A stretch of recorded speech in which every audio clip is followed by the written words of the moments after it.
બનવામાં એવું છે, મારો છોકરો 1 મહિનો દિવસ અમારો ભેગો રહ્યો, પછી હમણાં 12-13 દિવસ જાય નોખો થઈ ગયો તો જેતપુર રહેવા વયો ગયો નાખી. અમારો છોકરો કાલે હાથમાં આવી ગયો ને તો એને કાલે પતાવી ગયો, શરીર મારી દીધું મારા છોકરાને. કેટલા લોકો?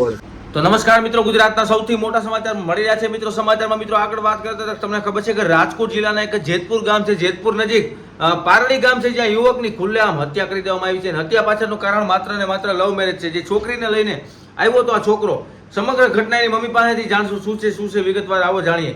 દર્શક મિત્રો, તમને ખબર છે કે અત્યારે લવ મેરેજની અંદર એવા કેસ અને એવા દાખલા જોવા મળી રહ્યા છે કે આપણે જ્યારે સાંભળીએ ત્યારે આપણે પણ ખુદ હકાબકા થઈ જાય છે. અને એવી જ એક ઘટના રાજકોટ નજીક બની છે.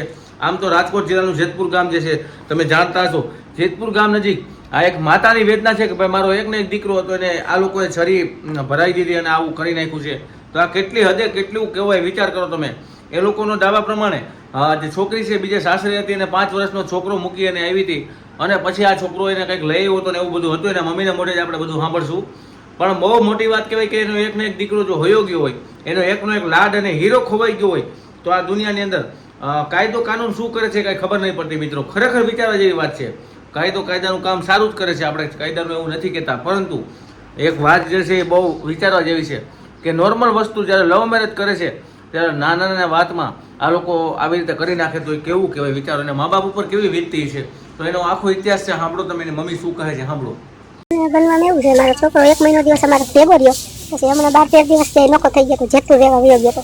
જેતપુર 10-12 દિવસ રહ્યો, પછી ત્યાંથી કાલે જ હજી પાયડી આવ્યો તો કાલ મર્ડર થઈ ગયું. કાલે જ પાયડી આવ્યો તો પાયડી રહેતો હતો પેલા. ઘટના બનવામાં એમાં એવું છે, એને ઘરવાળી છે ને એ પેલા અલીરા સાસરે હતી, તો ત્યાં એનું કાગળ થઈ ગયું. ત્યાં 5 વર્ષનો છોકરો મૂક્યો, પછી ત્યાંથી કાગળ થઈ ગયું ને તો એ પછી વાડાહાડા ગામ છે ને ત્યાં આયરના ઘરમાં બેસી ગયું, મૈત્રી કરાર કરીને રહેતી હતી ત્યાં. તો એ લોકો ધમકી આપતા હતા કે તમને 2 મહિના મારી નાખીશ.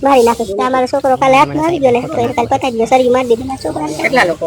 એ અમે કઈ જોયું નથી. મને રાતે 3 વાગે પોલીસ વાળાનો ફોન આવ્યો, કઈ અમે નથી જોયું.